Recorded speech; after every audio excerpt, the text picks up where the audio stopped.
ফরিদপুরের ভাঙায় সিলিন্ডার ভর্তি ট্রাকে প্রাইভেট কারের ধাক্কা, নিহত ৫। বাগেরহাটে কুমিরে টেনে নেয়া শিশুর মরদেহ উদ্ধার। ঈদ উদযাপন শেষে কর্মস্থলে ফিরছেন মানুষ। ট্রেন, বাস, লঞ্চে যাত্রীদের বাড়তি চাপ, বাসের বাড়তি ভাড়া নেওয়ার অভিযোগ। গঙ্গার পানি বন্টন চুক্তি নিয়ে মাঠে বাংলাদেশ ভারত কারিগরি দল। সেপ্টেম্বরে চূড়ান্ত সিদ্ধান্ত, চাহিদা অনুযায়ী ভাগাভাগির নির্দেশ। ইসির স্মার্ট কার্ড বিতরণ কার্যক্রমে ধীর গতি, এখনও কার্ড পায়নি প্রায় ৫.৫ কোটি ভোটার। জরুরি সেবা পেতে ভোগান্তি। এবং বাজেটে কৃষি খাতে বাড়তি ভর্তুকি ও সহজ শর্তে ঋণ চান কৃষকরা। আধুনিক সংরক্ষণাগার নির্মাণ ও বাজারজাতকরণের গুরুত্বের তাগিদ। এই অবস্থায় পড়তে না চাইলে ব্যবহার করুন Rainbow damp protector. Elastomeric emulsion থাকায় দেয়াল থাকে damp proof Rainbow Paints, colour of joy. সংবাদ সকালে দেখছিলেন সুপার বোর্ড সংবাদ শিরোনাম, সঙ্গে আছি আমি নাফিলা হাসরাত। এবার বিস্তারিত। ফরিদপুরে ঢাকা ভাঙা এক্সপ্রেসওয়েতে গ্যাসের সিলিন্ডার ভর্তি ট্রাকের পেছনে প্রাইভেট কারের ধাক্কায় চালক সহ ৫ জন নিহত হয়েছেন। মঙ্গলবার ভোরে ভাঙা উপজেলার মালিগ্রাম এলাকায় এ দুর্ঘটনা ঘটে। হাইওয়ে পুলিশ জানায়, এক্সপ্রেসওয়ের ভাঙামুখী একটি প্রাইভেট কার নিয়ন্ত্রণ হারিয়ে সামনে থাকা গ্যাসের সিলিন্ডার ভর্তি ট্রাকের পেছনে সজোরে ধাক্কা দেয়। এতে প্রাইভেট কারটি দুমড়ে মুচড়ে যায়। এতে প্রাইভেট কারে থাকা চালক সহ ৬ জন গুরুতর আহত হন। তাদের উদ্ধার করে ভাঙা উপজেলা স্বাস্থ্য কমপ্লেক্সে নেওয়া হলে ৪ জনকে মৃত ঘোষণা করেন চিকিৎসক। পরে চিকিৎসাধীন অবস্থায় আরও ১ জন মারা যান। শিবচর হাইওয়ে থানার ভারপ্রাপ্ত কর্মকর্তা মোহাম্মদ মিজানুর রহমান জানান, নিহতদের পরিচয় শনাক্তের চেষ্টা চলছে।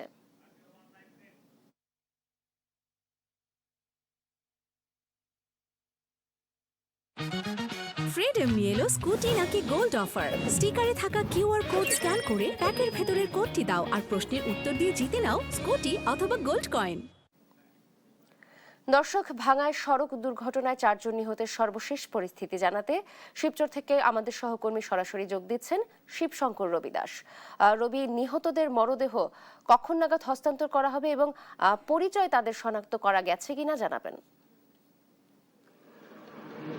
হ্যাঁ নাবিলা, আপনি যেমনটা বলছিলেন, এই যে ঢাকা ভাঙা এক্সপ্রেসওয়ের ফরিদপুরের মালিগ্রামের যে একটি দুর্ঘটনা, আসলে এই দুর্ঘটনায় কিন্তু আমরা নিহতদের পরিচয় পাওয়া গেছে এবং নিহতরা সবাই কিন্তু একই পরিবারে। তারা যশোরের ঝিকরগাছা উপজেলার বালিয়া গ্রামের বাসিন্দা। আসলে আমরা যেটা জেনেছি যে এই পরিবারেরই একজন যে বড় ছেলে, সে কিন্তু প্রায় ১০ বছর পরে মালয়েশিয়া থেকে দেশে আসছিল এবং সেই মালয়েশিয়া থেকে আসা তাকে কিন্তু ঢাকা বিমানবন্দর থেকে নিয়ে আসার জন্য, রিসিভ করে নিয়ে আসার জন্য এই পরিবারের তার মা, তার বোন এবং যে ছোট দুইটি শিশু তারা কিন্তু গিয়েছিল এবং সেখান থেকে তারা কিন্তু তাকে নিয়ে যশোরের উদ্দেশ্যে ফেরার পথেই কিন্তু ঢাকা ভাঙা এক্সপ্রেসওয়ের ফরিদপুরের ইঞ্জিন বিকল হয়ে রাস্তার পাশে পার্কিং করা একটি গ্যাস সিলিন্ডার বোঝাই ট্রাকের পিছনে কিন্তু আসলে সজোরে এসে ধাক্কা লাগে এবং সেই ধাক্কায় কিন্তু প্রাইভেট কারটি দুমড়ে মুচড়ে এবং সেখানে কিন্তু ঘটনাস্থলে কিন্তু ৪ জন নিহত হয় এবং ফরিদপুর হাসপাতালে নেওয়ার পরে কিন্তু ১ জন নিহত হয় এবং এই ঘটনায় কিন্তু নিহতের পরিবারের সদস্যরা এসেছে এবং আইনি প্রক্রিয়া শেষে কিন্তু এই পরিবারের সদস্যদের কাছে মরদেহ হস্তান্তর করার প্রক্রিয়া কিন্তু চলছে। এই ছিল আমার কাছে সর্বশেষ নাবিলা।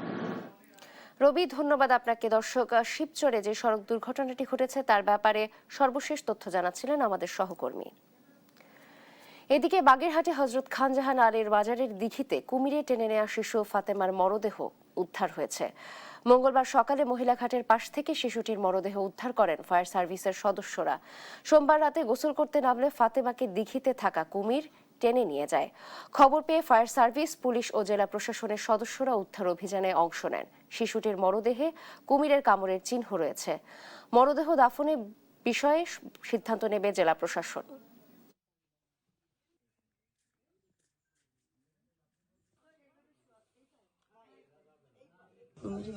নিয়ে যাওয়ার পরে অনেক খোঁজাখুঁজি করা হয়েছে, সারা রাত ভোর পাওয়া হয়নি। ফায়ার সার্ভিস অনেক লোক আসছিল, প্রশাসনের লোক আসছিল, সারা রাতে ছিল, পাইনি। সকাল ৫টার সময় ওকে পাওয়া গেছে। মহিলাঘাটের এই সাইডে বালুর মাঠ আছে, বালুর তোলার জন্য বড় একটা হাইরে আছে, ওই হাইরেটার ভিতরে ওকে পাওয়া গেছে। পরিবার পরিজনের সঙ্গে ঈদ উদযাপন শেষে কর্মস্থলে ফিরতে শুরু করেছেন মানুষ। এতে দেশের বিভিন্ন জেলার সড়ক, নৌ ও ট্রেনে বাড়তি যাত্রীদের চাপ। একদিন আগে সরকারি ছুটি শেষ হলেও গাজীপুর সড়কে ঢাকামুখী যাত্রীদের চাপ বেড়েছে। একই সঙ্গে বাড়তি ভাড়া নেওয়ারও অভিযোগ করেছেন যাত্রীরা। সিরাজগঞ্জের সড়কের পাশাপাশি ট্রেনেও ভিড় করছেন যাত্রীরা।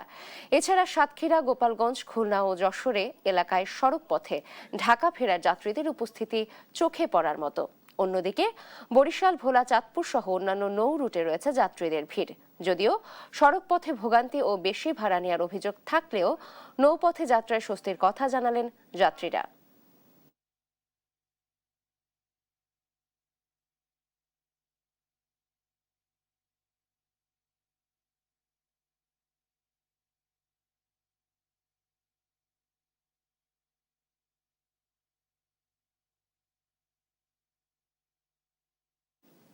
সিরাজগঞ্জের উল্লাপাড়া রেল স্টেশনের পরিস্থিতি জানাতে সরাসরি যোগ দিচ্ছেন আমাদের আরেক সহকর্মী ময়নুল হোসেন।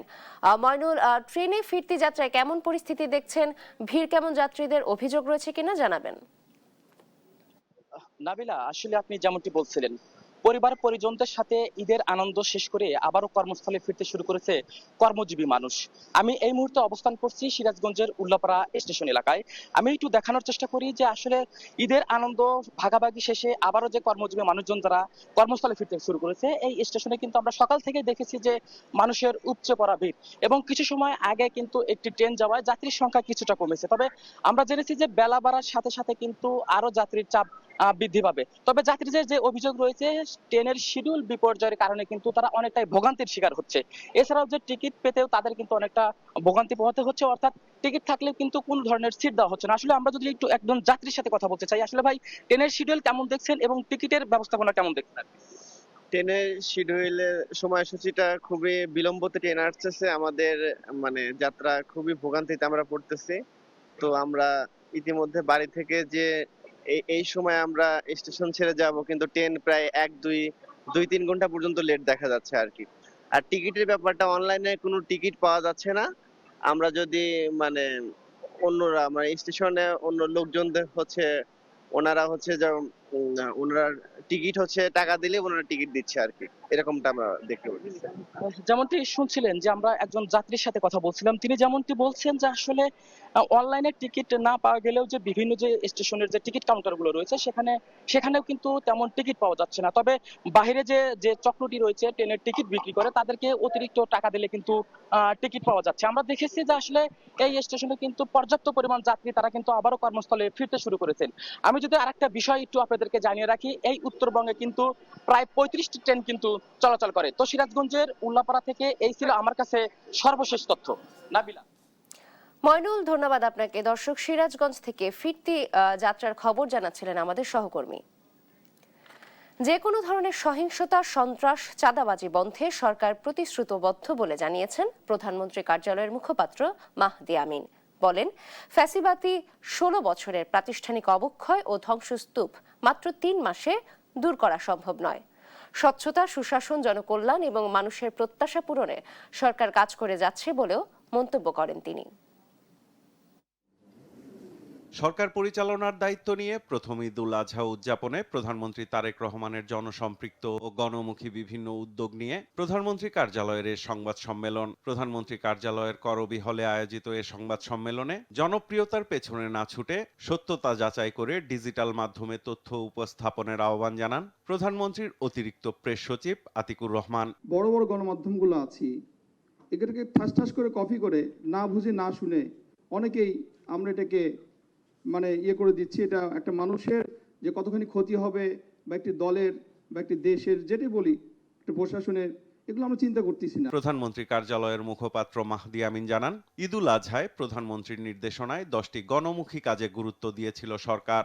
নির্বিঘ্নে ঈদ যাত্রা নিশ্চিতকরণ, শ্রমিকদের বেতন ভাতা পরিশোধ, দেশীয় পশুর বাজার সুরক্ষা, দ্রুত বর্জ্য অপসারণ, গণপরিবহনের শৃঙ্খলা, চাঁদাবাজি ও সিন্ডিকেট দমন, নিরবিচ্ছিন্ন বিদ্যুৎ সরবরাহ, জননিরাপত্তা নিশ্চিতকরণ, চামড়া খাতের সুস্থ ব্যবস্থাপনা এবং নিত্য প্রয়োজনীয় পণ্যের বাজার স্থিতিশীল রাখা, এই 10টি অগ্রাধিকার ছিল মাননীয় প্রধানমন্ত্রীর প্রধান বা অন্যতম নির্দেশনা। তিনি বলেন, বর্তমান সরকার চায় জনগণই হবে সব কাজের বিচারক। গণমুখী রাজনীতির ধারাবাহিকতায় দলের প্রতিষ্ঠাতা শহীদ রাষ্ট্রপতি জিয়াউর রহমানের শাহাদাত বার্ষিকীতে রাষ্ট্রীয় কাঠামোকে সরকার ব্যবহার করেনি বলে জানান মুখপাত্র। একটি দায়িত্বশীল, গণমুখী এবং জবাবদিহিমূলক রাজনৈতিক সংস্কৃতি শুরুর লক্ষ্যে যেটা আমরা দেখেছি বর্তমান সরকারের সময় জনগণের স্বতঃস্ফূর্ত অংশগ্রহণ নিশ্চিত করা হয়েছে, রাষ্ট্রীয় ক্ষমতা প্রদর্শন নয়। সরকারের প্রচেষ্টা ঈদ যাত্রায় সড়কে ভোগান্তি কমেছে উল্লেখ করে জানান, সরকারের নজরদারির ফলে নিয়ন্ত্রণে ছিল নিত্যপণ্যের বাজার। কথা বলেন দেশের আইন শৃঙ্খলা পরিস্থিতি নিয়েও। অবশ্যই আমরা যে কোনো সহিংসতা, সন্ত্রাসী কর্মকাণ্ড, চাঁদাবাজি এগুলোর বিরুদ্ধে কঠোর অবস্থানে রয়েছি এবং যত দ্রুত সম্ভব যেখানে কার্যকর উদ্যোগ নেওয়া প্রয়োজন সেগুলো গ্রহণ করব। বর্তমান সরকার জনসেবাকে দায়বদ্ধতার জায়গায় নিয়ে যেতে চায় বলে জানান মুখপাত্র। বলেন, 16 বছরের ফ্যাসিবাদী কাঠামো ভেঙে সরকার জনগণের আকাঙ্ক্ষা পূরণে কাজ করে যাচ্ছে। প্রথম ঈদ মাত্র 3 মাসের ভেতর সবকিছু শতভাগ পাল্টে যাবে এই প্রত্যাশা কিন্তু আমরা কেউ করছি না, কিন্তু আমরা চাই শুরুটা হোক যেখানে সর্বোচ্চ দায়বদ্ধতা থাকবে। সাইফুল রিপন, দেশ টিভি, ঢাকা। যতটা সম্ভব সরকারের সর্বোচ্চ শক্তি। আরএফএল ওয়াটার পাম্পের রোটর এখন আরো উন্নত আর বিদ্যুৎ সাশ্রয় হয় 20% পর্যন্ত। বাংলাদেশ ভারত গঙ্গার পানি বন্টন চুক্তির মেয়াদ শেষ হচ্ছে ডিসেম্বরে। এখন চুক্তির নবায়ন নাকি নতুন চুক্তি? কিভাবে হবে গঙ্গার পানির ভাগাভাগি? দুদেশের বিশেষ কারিগরি দল এ নিয়ে কাজ করছে। তাদের প্রতিবেদনের ভিত্তিতেই আগস্ট সেপ্টেম্বরে মন্ত্রী পর্যায়ের বৈঠকেই আসবে সিদ্ধান্ত, এমনটা জানালেন পানি সম্পদ মন্ত্রী শহীদ উদ্দিন চৌধুরী অ্যানি। গঙ্গা চুক্তি নিয়ে ধারাবাহিকের আজ শেষ পর্ব, জানাচ্ছেন মুক্তা মাহমুদ।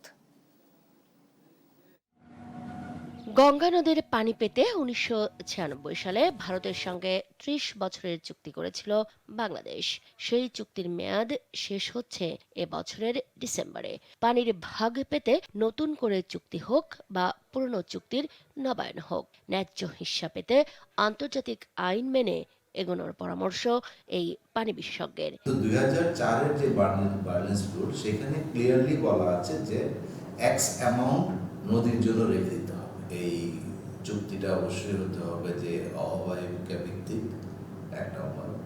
এখানে অবশ্যই অন্য দেশ উজানের যে নেপাল তাদেরকে ইনক্লুড করতে পারলে ভালো, এবং করাটাও আমাদের জন্য লাভজনক হবে। এবং সমন্বিত যে হাইড্রোলজিক মডেলিং এটা হতে হবে গাণিতিক ভিত্তিতে। এই ফ্রেমওয়ার্কটা যদি আমরা ঠিকভাবে করতে পারি, এই ফ্রেমওয়ার্কটা আমাদেরকে দিবে অন্য যে চন্দ্রটা আরো আন্তঃনদী আছে সেগুলোর ন্যায্য হিসাবগুলো আমাদেরকে নিশ্চিত করবে। এদিকে শর্তের বেড়াজালে ভারত গঙ্গার পানি বন্টন চুক্তি ঝুলিয়ে দিতে পারে, এমন শঙ্কা এই আন্তর্জাতিক সম্পর্ক বিশ্লেষকের। চুক্তি নবায়নের ক্ষেত্রেও ভারত একটু দীর্ঘসূত্রি তার আশ্রয় নিতে পারে। এটা শুধুমাত্র একটা কারিগরি টেকনিক্যাল বিষয় না, এটা একটা পলিটিক্যাল ডিসিশন, এবং সেই পলিটিক্যাল ডিসিশনে বাংলাদেশের ব্যাপারে পশ্চিমবঙ্গের বিজেপি সরকার এবং দিল্লিতে বিজেপি সরকারের কি অবস্থান হবে সেগুলো দেখার বিষয় আছে। আমরা লোয়ার রিপারিয়ান কান্ট্রি, আমাদের এই চুক্তি করা লাগবেই। আমরা এটাকে নবায়ন করি অথবা আমরা নতুন চুক্তিতে যাই। আর ভারতের দিক থেকে কি এই চুক্তিকে ধরে বাংলাদেশের সাথে বার্গেনিংয়ের একটা টুল হিসেবে তারা ব্যবহার করবে কিনা সেটার সম্ভাবনাও কিন্তু উড়িয়ে দেওয়া যায় না। গঙ্গার পানির ন্যায্য হিস্সা পেতে সরকারের প্রস্তুতি নিয়ে জানতে চাইলে পানি সম্পদ মন্ত্রী শহীদ উদ্দিন চৌধুরী অ্যানি জানান, দুই পক্ষের বিশেষ কারিগরি দল এ নিয়ে কাজ করছে। তাদের প্রতিবেদনের ওপর ভিত্তি করেই মন্ত্রী পর্যায়ের আলোচনা হবে। বাংলাদেশ সাইডে একটা কারিগরি বিশেষজ্ঞ যে কমিটি সেটা আমরা করেছি। ফিল্ডে গিয়ে তাদের সমীক্ষা করার জন্য যা যা কিছু দরকার চুক্তির ব্যাপারে সব কিছুই ওনারা অলরেডি শুরু করে দিয়েছে। একইভাবে পাশের দেশ ভারত, তাদেরও একটা জয়েন্ট রিভার কমিশন, যেটা তাদের একটা স্টাডি টিম কাজ করছে, যেখানে কারিগরি সমীক্ষা উঠে আসবে। এবং এই দুইটা কমিটি খুব শীঘ্রই যে কোনো সময়, সেটা বাংলাদেশে হোক আর ইন্ডিয়াতে হোক, তারা বসে আলোচনা করে পরবর্তী করণীয় বা পদক্ষেপ করার মধ্য দিয়ে আমাদের মন্ত্রী পর্যায়ের যে জয়েন্ট রিভার কমিশনের যে কমিটি আছে সেটা আমরা বসে এটাকে ফাইনালাইজ করার জন্য এই আগস্ট বা সেপ্টেম্বরের ভিতরে আমরা চেষ্টা করব। পানি ভাগাভাগিতে দুই দেশের পানির চাহিদা, জলবায়ু পরিবর্তন এবং নদীর বাস্তু সংস্থানের মতো বিষয়গুলো মাথায় রাখার পরামর্শ দিচ্ছেন বিশেষজ্ঞরা। মুক্তা মাহমুদ, দেশ টিভি, ঢাকা। দেশের নাগরিকদের জন্য উন্নত মানের জাতীয় পরিচয়পত্র বা স্মার্ট কার্ড নিশ্চিত করতে 2011 সালে শুরু হয়েছিল একটি বড় প্রকল্প। তবে 15 বছর পেরিয়ে গেলেও এখনো কোটি কোটি ভোটার এই সেবা থেকে বঞ্চিত। সর্বশেষ হালনাগাদ অনুযায়ী দেশে ভোটার সংখ্যা 12,77,11,793 জন।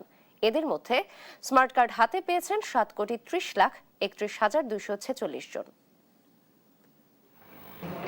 দেশের নাগরিকদের দ্রুত ও আধুনিক সেবা নিশ্চিতে উন্নত মানের পরিচয়পত্র বা স্মার্ট কার্ড দিতে 2011 সালে প্রকল্প নেয় সরকার। শুরু থেকে এই প্রকল্পের ধীরগতির অভিযোগ ছিল। 5 বছর পর 2016 সালে শুরু হয় স্মার্ট কার্ড বিতরণ, কিন্তু 15 বছর পেরিয়ে গেলেও এখন পর্যন্ত নিবন্ধিত সব ভোটারের কাছে স্মার্ট কার্ড তুলে দিতে পারেনি নির্বাচন কমিশন। ফলে ব্যাংকিং, পাসপোর্ট সেবা সহ অন্যান্য জরুরি কাজে ভোগান্তিতে পড়েছেন নাগরিকরা।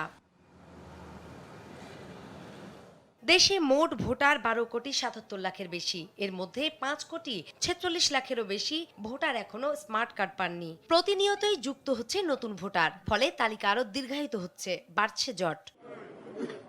বিশেষজ্ঞরা বলছেন, ইসির গাফলতি, সিদ্ধান্তহীনতার কারণে সবার কাছে পৌঁছায়নি স্মার্ট কার্ড। তা দেখা যাচ্ছে যে 2011 সালে নেওয়া, আজকে 2026 সাল, এই সময়ের মধ্যে 80% হওয়া কথা ছিল। 100% কোনোদিনই ফুলফিল হবে না। যদি আমি ধরে দিই পিছন দিকে যা হয়েছে, যদি এখনো ইলেকশন কমিশন এই কার্ডগুলো যে 80 to 90% ডিস্ট্রিবিউশন আওতায় আনতে যায়, সেই ক্ষেত্রে তাকে একদম উপজেলা ভিত্তিক প্রচারণায় নামতে হবে। নির্বাচন কমিশনের অতিরিক্ত সচিব জানান, এটি চলমান প্রক্রিয়া, ধাপে ধাপে এই কার্ড বিতরণ করা হবে। শর্টেজ ছিল যে দেওয়া হয় না, আমরা এখন কার্ড আনতেছি এবং পদক্ষেপ নেব। কার্ড কিছু পেয়েছি, আবার এসে পূর্ণ কার্ড পেয়ে গেলে আমরা আবার দেওয়া শুরু করে দেবো। এখন এটাতে শিডিউল করা হয় নাই, শিডিউল করে ফেলবো আমরা। একবারে তো সব কার্ড দিতে পারবে না, যতগুলো ছাপা হচ্ছে দিচ্ছে, কতগুলো ছাপা হচ্ছে দিচ্ছে। এটা ছাপা হচ্ছে আমরা রিসিভ করতেছি, ছাপা হচ্ছে রিসিভ করতেছে, এইভাবে সময়ের মধ্যে হয়ে যাওয়া আশা করতেছি। নির্বাচন কমিশনের তথ্য অনুযায়ী এখন পর্যন্ত স্মার্ট কার্ড বিতরণ করা হয়েছে 7,30,00,000-এর কিছু বেশি। 115টি উপজেলার স্মার্ট কার্ড প্রিন্টই শুরু হয়নি। অন্যদিকে 1 কোটির বেশি প্রিন্ট করা কার্ড পড়ে আছে। কবে বিতরণ শুরু হবে সেই সময় চূড়ান্ত করেনি নির্বাচন কমিশন। নূপুর মাহমুদ, দেশ টিভি, ঢাকা। বর্ষিয়ান আওয়ামী লীগ নেতা, মহান মুক্তিযুদ্ধের অন্যতম সংগঠক তোফায়েল আহমেদের প্রথম জানাজা অনুষ্ঠিত হয়েছে। পোরখাওয়াই রাজনীতিবিদকে আজ ভোলায় মা বাবার কবরের পাশে সমাহিত করা হবে। এর আগে দুপুর 2টায় ভোলা সরকারি স্কুল মাঠে তার দ্বিতীয় জানাজা অনুষ্ঠিত হওয়ার কথা রয়েছে। সোমবার বেলা 3:30টায় 83 বছর বয়সে রাজধানীর একটি বেসরকারি হাসপাতালে চিকিৎসাধীন অবস্থায় মারা যান 69-এর গণ-অভ্যুত্থানের মহানায়ক, মহান মুক্তিযুদ্ধের অন্যতম সংগঠক ও বরেণ্য রাজনীতিবিদ তোফায়েল আহমেদ। সন্ধ্যায় তোফায়েল আহমেদের মরদেহ হাসপাতাল থেকে প্রথম জানাজার জন্য নিয়ে যাওয়া হয় রাজধানীর ধানমন্ডির তাকুয়া মসজিদে। সেখানে বাদ মাগরিব জানাজা অনুষ্ঠিত হয়। সর্বস্তরের মানুষ এতে অংশ নেন।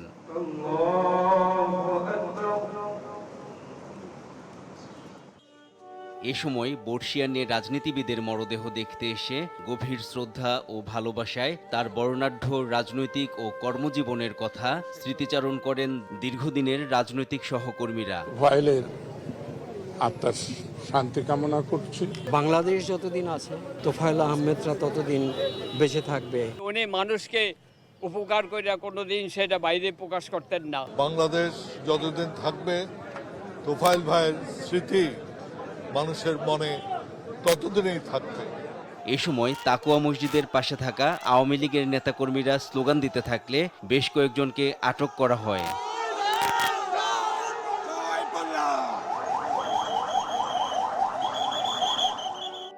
স্বজনরা জানান, প্রথম জানাজার পরে মরদেহ রাখা হবে স্কয়ার হাসপাতালের হিমঘরে।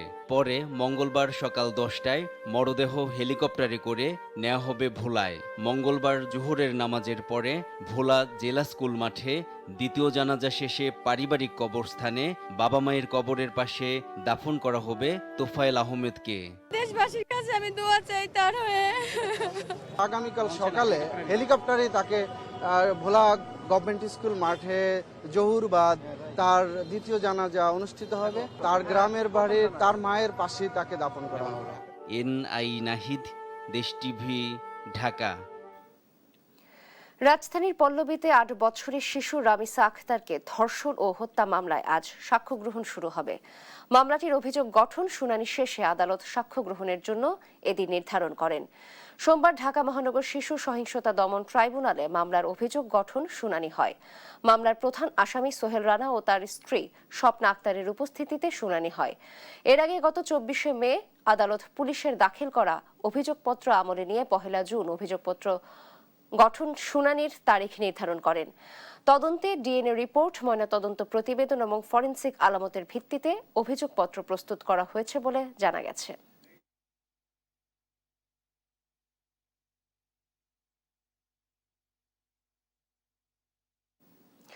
ঈদ উদযাপন শেষে কর্মস্থলে ফিরছেন মানুষ। রেল স্টেশনের পরিস্থিতি জানাতে সরাসরি যোগ দিচ্ছেন সহকর্মী ইদ্রিস আলম।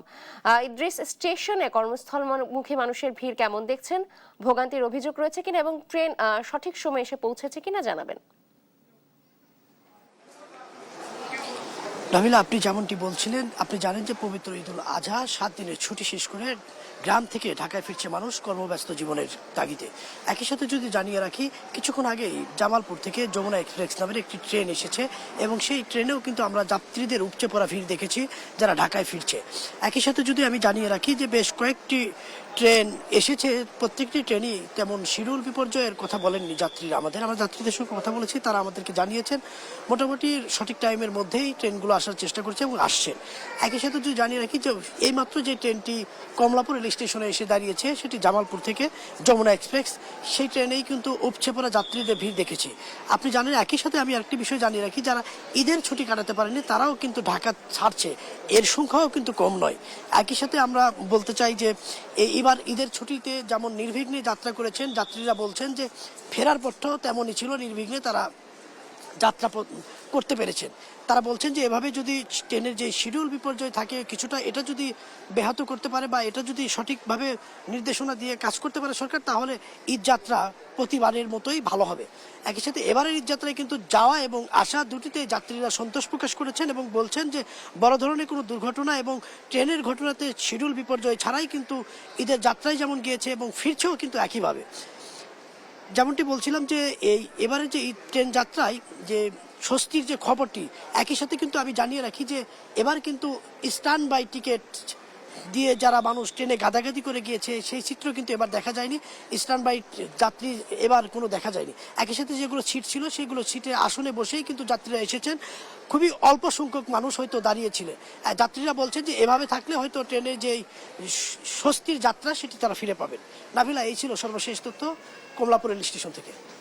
ইদ্রিস, ধন্যবাদ আপনাকে। দর্শক, কমলাপুর রেল স্টেশন থেকে ঈদের ফিরতি যাত্রার খবর জানাচ্ছিলেন আমাদের সহকর্মী। ইসলামী ব্যাংকের নতুন চেয়ারম্যানের পদত্যাগ সহ 5 দফা দাবিতে আন্দোলন অব্যাহত রয়েছে। সবশেষ অবস্থা জানাতে মতিঝিল থেকে সরাসরি যোগ দিচ্ছেন সহকর্মী আরাফাত ইসলাম। আরাফাত, নতুন চেয়ারম্যানের পদত্যাগের দাবি কেন তুলছেন আন্দোলনকারীরা? বিস্তারিত জানাবেন এই ব্যাপারে। নাবিলা, আপনি যেমনটি বলছিলেন, কোরবানির ঈদের আগে শেষ কর্মদিবসে ইসলামী ব্যাংকের সাবেক চেয়ারম্যান এম ওবায়দুর রহমানকে পদত্যাগপত্র জমা দেন এবং তিনি পদত্যাগ করার পরই একই দিন রাত 9টার সময় ব্যাংকটির নতুন চেয়ারম্যান হিসেবে ওমর ফারুককে কিন্তু খুরশিদ আলমকে নিয়োগ দেওয়া হয় এবং একই সাথে ব্যাংকটির যে এমডি ছিলেন ওমর ফারুক, তিনিও কিন্তু তাকে জোরপূর্বক ছুটিতে পাঠানো হয়। তো সেটিকে কেন্দ্র করেই মূলত ব্যাংকের যারা গ্রাহক রয়েছেন তারা কিন্তু ঈদের ছুটির পর গতকাল প্রথম কর্মদিবসে ব্যাংক খুলেছে এবং গতকাল থেকেই কিন্তু তারা মানববন্ধন করছেন। তারা যেমনটি দাবি করছেন যে ব্যাংকটিতে যে নতুন চেয়ারম্যান নিয়োগ দেওয়া হয়েছে খুরশিদ আলমকে, তিনি বিতর্কিত যে ব্যবসায়ী গ্রুপ এস আলম রয়েছে তার দোসর হিসেবে তারা আখ্যা দিচ্ছেন এবং একই সাথে এই খুরশিদ আলম যিনি নতুন চেয়ারম্যান হয়েছেন তিনি বিগত আওয়ামী লীগ সরকারের আমলে কিন্তু বাংলাদেশ ব্যাংকের ডেপুটি গভর্নর হিসেবে দায়িত্ব পালন করেছেন। পরবর্তীতে 2024 সালের 5ই আগস্ট পরবর্তী সময়ে কর্মকর্তাদের আন্দোলনের মুখে কিন্তু তিনি পদত্যাগ করতে বাধ্য হন। তারা যেমনটি বলছেন যে ব্যাংকটি যেভাবে 2017 সালে এস আলমের দ্বারা দখল হয়েছিল ঠিক একইভাবে তার যারা ঘনিষ্ঠ সহযোগী রয়েছেন তাদের পুনরায় নিয়োগের মাধ্যমে ব্যাংকটিতে আবারও তাদের পুনর্বাসন করা হচ্ছে, যার ফলে কিন্তু এখানে আমরা দেখতে পাচ্ছি যে ইসলামী ব্যাংক সচেতন গ্রাহক ফোরামের ব্যানারে যারা গ্রাহক এবং শেয়ার হোল্ডার রয়েছেন তারা মানববন্ধন করছেন এবং তারা দাবি করছেন এই মুহূর্তে যে বোর্ড অব ডাইরেক্টর রয়েছে সেটিতে যারা দায়িত্ব রয়েছেন তাদের সবাইকে পদত্যাগ দাবি করছেন।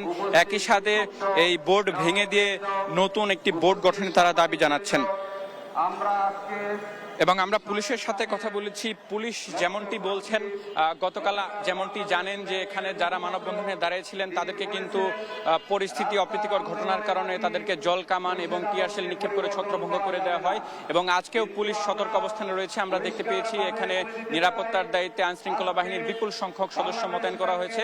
তারা যেমনটি বলছেন শান্তিপূর্ণ মানববন্ধনে তাদের কোনো বাধা নেই, তবে জনস্বার্থে বিশৃঙ্খলা ঘটে এরকম কোনো অপ্রীতিকর ঘটনা ঘটলে কিন্তু তারা অ্যাকশনে যেতে বাধ্য হবেন, এমনটা এখন পর্যন্ত আমরা জানতে পেরেছি। এই ছিল আমার কাছে মতিঝিলের দিলকুশায় ইসলামী ব্যাংকের প্রধান কার্যালয়ের সামনে থেকে মানববন্ধনের সবশেষ। আরাফাত, ধন্যবাদ আপনাকে। দর্শক, ইসলামী ব্যাংকের চেয়ারম্যানের পদত্যাগের দাবিতে আন্দোলন হচ্ছে, তার ব্যাপারেই বিস্তারিত জানাচ্ছিলেন আমাদের সহকর্মী। এবার 2026-2027 অর্থ বছরে বাজেট রোদে পুড়ে বৃষ্টিতে ভিজে ফসল ফলায় কৃষক, আর সেই শ্রম ঘামে রচিত হয় খাদ্যে স্বয়ংসম্পূর্ণ বাংলাদেশের গল্প, যার আড়ালে জমে আছে দীর্ঘশ্বাসও। সবচেয়ে বড় আক্ষেপ, ফসল ফলিয়েও মিলছে না ন্যায্য মূল্য। তাই আসন্ন বাজেট ঘিরে কৃষকের প্রত্যাশা বাড়তি ভর্তুকি, বিশেষ প্রণোদনা আর সহজ শর্তে ঋণ সুবিধা। অর্থনীতিবিদদের মতে কৃষিকে টিকিয়ে রাখতে প্রয়োজন যান্ত্রিকীকরণ, আধুনিক সংরক্ষণ, বাজারজাতকরণ ও সরবরাহ ব্যবস্থায় বড় বিনিয়োগ। শাহিনুল ইসলাম সাগরের বিশেষ প্রতিবেদন।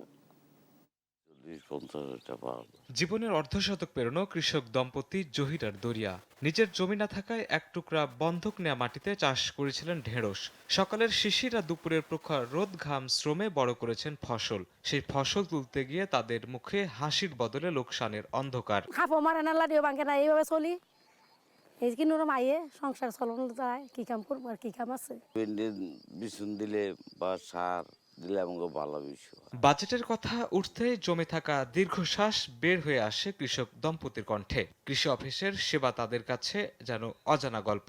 একটাই চাওয়া, চাষাবাদ খরচটা যেন একটু কমে। সার, ওষুধ, প্যাকেট দিলে এইসব দিলে আমাকে সুবিধা বেশি। এই যে হাঁস মুরগি আইয়ে তারপর এই যে গৃহস্থ মিস্ত্রি করি, সার পানি দিলে এটা দিলে একটু উপকার হয়, ধান চাল। একই মাঠে কৃষক বাচ্চু মিয়া, আরব আলী কিংবা শুক্কুর আলীর গল্পও আলাদা নয়। সবার চোখেই অনিশ্চয়তার ছায়া। লোকসানে জর্জরিত এসব কৃষকের আক্ষেপ, ফসল ফলানো যেন জীবনের দায়। আমাদের মনে যার কিছু থাকে না, যেটা করি এটা সব কিছু লসে পালাত পড়ে যায়। একটু তেল একটু কমায় পাইতাম, সার একটু কমে পাইতাম, সার, বীজ, কীটনাশক, সেচ সবকিছুতেই লাগাম ছাড়া খরচের দেয়ালে ঠেকেছে কৃষকের পিঠ।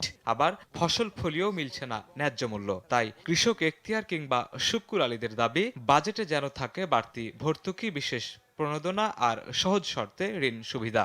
চলে না, আরো নিজের অন্য ব্যবস্থা করিয়া, অন্য আরো আবার অন্য পদের করিয়া, তাইলে আমাকে চলতে হয়। সারে ভর্তুকি দিতে হবে, তৈলে ভর্তুকি দিতে হবে, আপনার শ্রমিকের দিকেও। বিশেষজ্ঞরা বলছেন শুধু ভর্তুকি দিলেই হবে না, কৃষিকে করতে হবে টেকসই এবং লাভজনক। এজন্য বাজেটে কৃষি যান্ত্রিকীকরণ, ফসল সংরক্ষণ, বাজার জাতকরণ কিংবা সরবরাহ ব্যবস্থার আধুনিকায়নের গুরুত্ব দিতে হবে। বাজেটের দিক থেকে যেটা করণীয় সেটা হচ্ছে বাজারে যাতে অতিরিক্ত চাপ তৈরি না হয় অতিরিক্ত ব্যয়ের কারণে।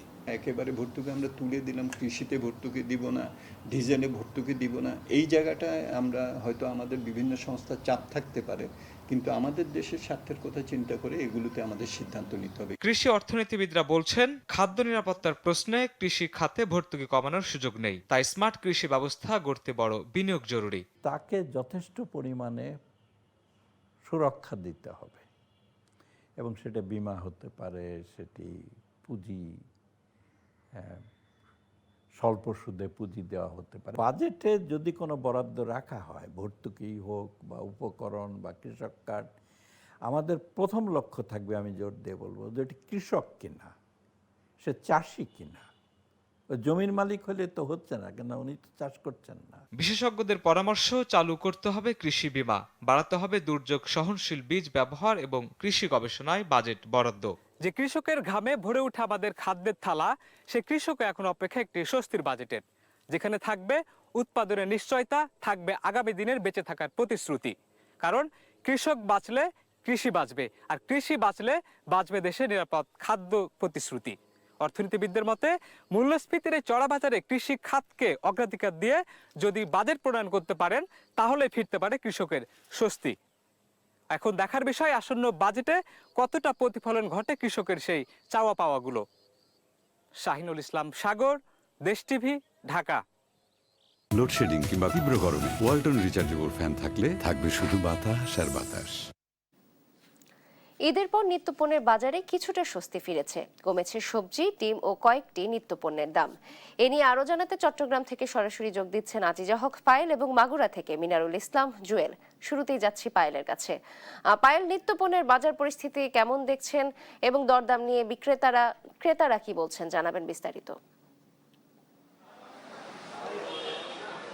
নাবিলা, যেমনটি বলছিলেন, ঈদুল আজহার পরবর্তী সময়ে কিন্তু চট্টগ্রামের বাজারে কিছুটা স্বস্তি মিলেছে এবং আমরা দেখতে পাচ্ছি এখানকার সবজি থেকে শুরু করে ডিম, মুরগি এবং অন্যান্য অনেক কিছু নিত্যপণ্যের দাম কমেছে। এবং সবজির দাম যদি বলি আমি, তাহলে আমি বলতে চাই যে প্রতিটি সবজির দামেই কিন্তু 10 থেকে 30 টাকা পর্যন্ত কমেছে, এমনটাই জানিয়েছেন আমাদেরকে এখানকার ব্যবসায়ীরা। তারা বলছেন সরবরাহ রয়েছে, তবে চাহিদা কম থাকায় কিন্তু ঈদ পরবর্তী সময়ে সব ধরনের সবজির দামই কমেছে। আমরা যতটুকু জানতে পেরেছি, এখানকে বেগুন বিক্রি করা হচ্ছে 60 থেকে 70 টাকা, পটল রয়েছে, কাঁকরোল রয়েছে, সবগুলো আসলে সবজি এখন বিক্রি করা হচ্ছে 50 থেকে 70 টাকার মধ্যেই।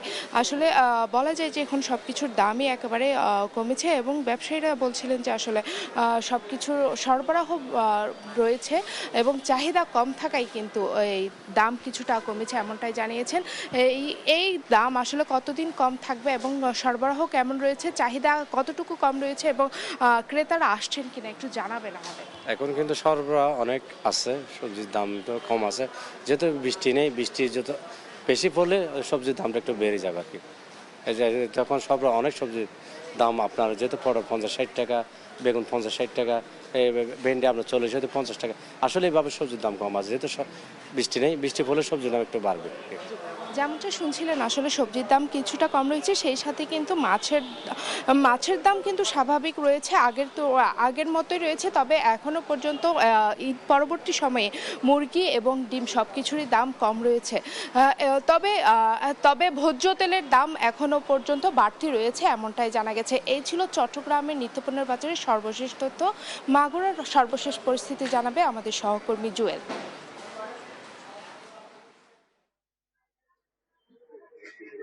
জি, ধন্যবাদ পায়েল। আমি আপনাকে জানাচ্ছি, ঈদ পরবর্তী সময়ে ধীরে ধীরে স্বাভাবিক হতে শুরু করেছে জনজীবন এবং এর প্রভাব পড়েছে কাঁচা বাজারের উপরে। ঈদ পরবর্তী সময়ে কাঁচা বাজারে কেমন প্রভাব পড়েছে এবং নিত্য প্রয়োজনীয় জিনিস সরবরাহ কেমন রয়েছে এবং বাজারে ক্রেতার উপস্থিতি কেমন রয়েছে, সেটা জানাতে আমি উপস্থিত হয়েছি মাগুরা পুরাতন বাজারে। আপনাকে আমি যদি দেখাই, আমি বাজারে এসে বিক্রেতাদের কাছ থেকে জানতে পেরেছি ভেন্ডির কেজি 25 থেকে 30 টাকা, বেগুনের কেজি 50 থেকে 60 টাকা, ঝিঙ্গার কেজি 40 থেকে 50 টাকা, চিচিঙ্গার কেজি 25 থেকে 30 টাকা, উস্তের কেজি 40 থেকে 50 টাকা, পটলের কেজি 40 থেকে 45 টাকা। এভাবেই নিত্য প্রয়োজনীয় জিনিসের দাম আমরা জানতে পেরেছি। আমি সরাসরি চলে যাব এখানকার একজন বিক্রেতা ভাইয়ের কাছে। বাজারের পরিস্থিতি জানবো, কেমন সরবরাহ রয়েছে এবং বেচা কিনা কেমন হচ্ছে, দাম কেমন রয়েছে সেটা শুনবো বিক্রেতার কাছ থেকে। আসসালামু আলাইকুম। ঈদ পরবর্তী সময়ে সব দ্রব্য স্বাভাবিক অবস্থায় রয়েছে, দাম বৃদ্ধি নাই, বরঞ্চ সবজির দাম কিছুটা নিম্নগামী। ক্রেতা মোটামুটি অবস্থায় ভালো। মনে করেন 1 কেজি আলু 20 থেকে 22 টাকা কেজি, কাঁচামরিচ 60 টাকা কেজি, পেঁয়াজ 35 টাকা কেজি, চিচিঙ্গা 40 টাকা কেজি, এরকম করে সব সবজির দামই স্বাভাবিকের তুলনায় আরো একটু কমের দিকে। ক্রেতারা খুব স্বস্তি এবং আমাদেরও বিক্রি খুব জি, ধন্যবাদ।